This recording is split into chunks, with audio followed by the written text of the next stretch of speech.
ఓం సాయిరామ్. ఆ సాయినాథుని ఆశీర్వాదంతో ప్రతి ఒక్కరు కూడా ఆనందంగా, ఆరోగ్యంగా, అష్టైశ్వర్యాలతో ఉండాలని మనస్ఫూర్తిగా కోరుకుంటున్నానండి. అనంతకోటి బ్రహ్మాండ నాయక రాజాధిరాజ యోగిరాజా పరబ్రహ్మ శ్రీ సచ్చిదానంద సద్గురు సాయినాథ్ మహారాజుకి జై. ఈరోజు బాబా గారు మన కోసం అందిస్తున్నటువంటి సందేశం ఏంటి అంటే, తల్లి నా నుదిటిని తాకమ్మా, నీ జీవితాన్ని మారుస్తాను తల్లి. ఒంటరిగా కూర్చుని వినమని బాబాగారైతే అంటున్నారండి. మరి బాబాగారు మనతో ఏం చెప్పాలి అనుకుంటున్నారో తెలుసుకోవాలి అంటే వీడియోని చివరి వరకు స్కిప్ చేయకుండా చూడండి. ఓం సాయిరామ్, ఓం సాయినాథాయ నమః అని కామెంట్ చేయడం కూడా అస్సలు మర్చిపోవద్దండి. ఇక బాబాగారు అందించినటువంటి సందేశం గురించి చూస్తే, తల్లి నా నుదిటిని తాకమ్మా, నా నుదిటిని తాకి నీ మనసులో ఉన్న ప్రశ్నలన్నిటికీ నేను సమాధానం ఇవ్వడమే కాకుండా నీ మనసులో ఉన్న కోరికను కూడా నేను తీరుస్తానమ్మా. ఈ బాబా మీద నమ్మకంతో ఒక్కసారి వినో, సమాధానం నీకే దొరుకుతుంది. నీ తండ్రిని నమ్మి వెంటనే ఇప్పుడు ఈ క్షణమే వినో, నీ జీవితం ఖచ్చితంగా మారుతుంది. నేను మారుస్తాను కదా. ఈ విధంగా నేను చెబుతున్న మాటలన్నీ క్షుణ్ణంగా పరిశీలించు, క్షుణ్ణంగా మనసులో అనేది నిలుపుకో. ఈ సందేశాన్ని సాక్షాత్తు ఆ షిరిడి నుంచే నీకోసం తీసుకొచ్చాను. నేను ఏం చెబుతున్నానో మనసు పెట్టి విను, నిర్లక్ష్యం మాత్రం చేయకు. నువ్వు ఎందుకు అంత దిగులుగా ఉంటున్నావో చెప్పు. ప్రతి క్షణం నేను నిన్ను గమనిస్తున్నాను. నువ్వు చాలా అంటే చాలా దుఃఖంగా ఉన్నావు, బాధతో ఉన్నావు. ఏదో పోగొట్టుకున్నట్టు మనసు బాధ తట్టుకోలేకపోతున్నావు. నువ్వు నీ జీవితంలో గెలవలేక ఓడిపోతున్నావు. ఇదే కదా నువ్వు అలా భ్రమపడుతున్నది. కానీ నిజానికి నీది ఓటమి కాదు, నిజమైన గెలుపు.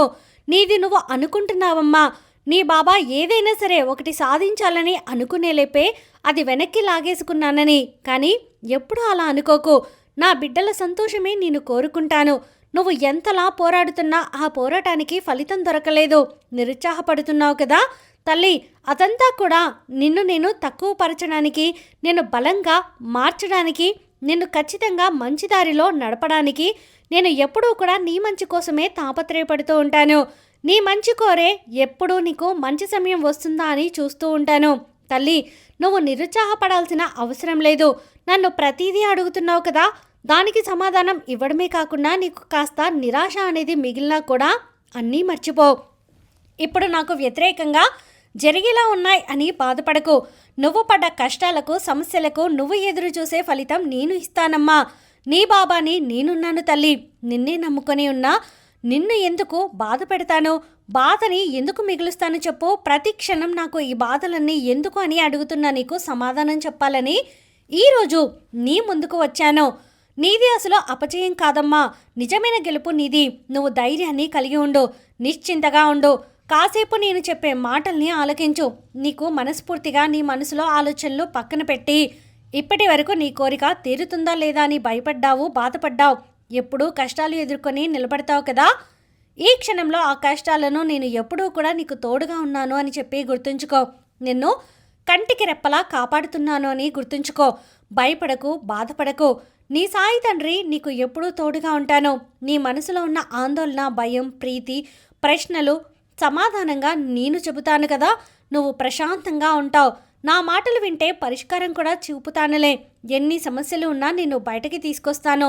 అన్నీ గుర్తుంచుకో, గుర్తు చేసుకో. నీకు ఎన్నోసార్లు నీ సమస్యలకు పరిష్కారం చూపాను కదా. ఏ కష్టం పడకుండా దాని నుంచి నువ్వు దాటవేశాను కదా. బాధపడుతూ ఉండడం వల్ల నీకు అర్థం ఉండదమ్మా. ఏది కూడా రాదు, బాధపడితే ఏది జరగదు. ఒక్కసారి మనసా వాచా కర్మన మనస్ఫూర్తిగా చెప్పు. నీ కష్టాలు ఎప్పుడు నీకు నేను సాయం అందించలేదా? నువ్వే చెప్పు.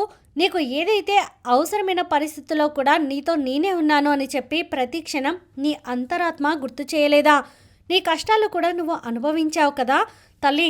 ఆ యొక్క కష్టాల నుంచి దూరంగా పారిపోవడానికి నేను ఎప్పుడు నీకు ఎలాంటి సహాయం అనేది ఇవ్వలేదా చెప్పు.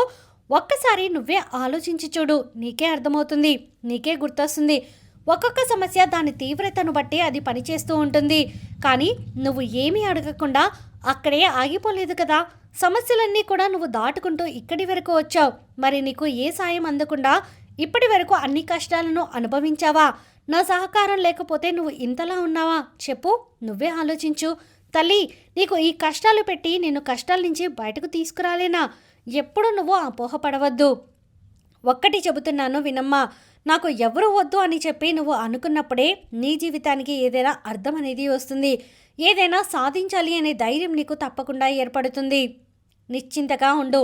ప్రస్తుతానికి నేను అన్నిటికీ సరి చేస్తాను, పరిష్కరిస్తాను. అన్నింటినీ నీకు నువ్వు అనుకోవు. అలా నీతో నేను నీ సాయిని నీ వెంట ఉంటాను. ఏ కష్టం వచ్చినా నిలబడి ఉంటాను, చూసుకుంటాను. ఖచ్చితంగా ప్రతి కష్టాన్ని కూడా నేను తీరుస్తానమ్మా. ఇందులో ఎలాంటి సందేహమూ లేదు.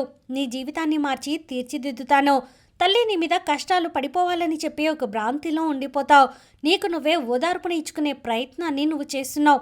అది మంచి విషయమే, చాలా గొప్ప విషయం కూడా. ఎందుకంటే నీ కష్టాలు నువ్వు ఇతరుల దగ్గర చెప్పుకొని ఓదార్పు కోసం వెళ్తే అక్కడ ఓదార్పు కాదు కదా, ఆ కష్టాల్ని ఆసరాగా తీసుకొని నిన్ను చులకన చేసి మాట్లాడతారు. కాబట్టి ఆ భావం అసలు నీ మనసులోకి రానివ్వకు. నీ మనసుని కష్టపెట్టుకుంటే మాత్రం నీకు ఎవరు సాయం అనేది అందివ్వలేరమ్మా. ఇది ఓదార్పు అనేది ఎవరు కూడా నీకు ఇవ్వలేరు. కాబట్టి ఈ విషయాన్ని మనసులో ఉంచుకో. అలాగే ఏదైనా సరే నీ వల్ల సాధ్యమవుతుంది, ఖచ్చితంగా నీ వల్ల అవుతుంది. ఏదైనా కష్టం అనిపిస్తే నాతో చెప్పుకో. అన్నిటికీ సమాధానం నేను ఇవ్వకుండా ఉంటానా? ఇస్తాను. నీ ఆలోచనలకు సమస్యలకు ఒక దారి అనేది దొరుకుతుంది. అతి త్వరలో నీ యొక్క కోరిక అనేది తీరుతుంది. అది ఎప్పుడు వస్తుంది? అది ఎప్పుడు వస్తుంది బాబా? ఏ అయిపోతుంది, ఇదే అయిపోతుందే, కష్టాలు పోతాయా అని ఆందోళన పడకు. ఏ రోజు కూడా శుభవార్త వినిపించలేదు, నా జీవితంలో కష్టాలు తొలగినట్టు అనిపించడం లేదు అని అనుకుంటున్నావు కదా, ఆ భ్రాంతి నుంచి బయటకు రా. నీ మనసులో ఆ ఆలోచనలు అదుపులో ఉంచుకో. మరి ఆలోచించమ్మా, నీకు ఎప్పుడూ కూడా కష్ట సమయంలో ఈ సాయి చేయి పట్టుకొని అందించలేదా చెప్పు? నీ కోరిక తీర్చాను. ఏదో ఒక కోరిక తీరడం కాస్త ఆలస్యం అయినప్పుడే నీకు బాధలన్నీ గుర్తొస్తాయి. నువ్వు దుఃఖంలో ఉండిపోతూ ఆలోచిస్తూ నిరాశకు గురవుతున్నావు. ఎంతవరకు కరెక్ట్ ఇది?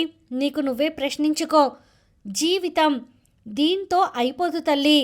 జీవితంలో ఎదురయ్యే ప్రతి కష్టం ప్రతి ఒక్కరూ కూడా అనుభూతికి చెందాల్సిందే.